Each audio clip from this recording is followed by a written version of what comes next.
Hello mga boss, good day po sa inyo lahat and welcome back to my channel. And kung bago ka pa lang sa akin channel, please consider to subscribe para lagi kang updated sa mga susunod kong videos na i-upload. And now, nandito tayo ngayon sa fish pond to. Ayan. So, nag-inspection po tayo ngayon. Tingnan natin yung area kung madami pa bang lumot. And nakikita natin na medyo madami pa po ang lumot. Pero ngayon ay March 28. So nakaschedule po tayo dito na i-harvest tong fish pa na to as of March 29 out 30 March 30 ano yan, Sabado.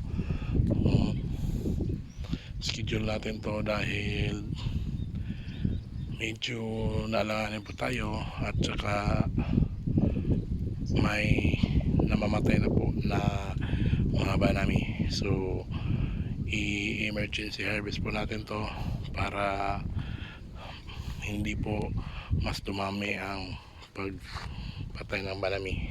So yun, yung nasa kabila ay yan yung fish pa number 1. Yan yung binidyo ko na naglagay kami ng similya ng banami. So yan sa kabila ay nasa 200,000 pieces banami po. So, itong langgam ka rin buntag.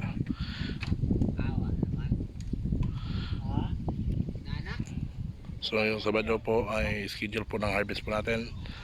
Yan, so i-update ko po kayo ngayong Sabado. And yun lang mga boss, and thank you so much for now and bye bye.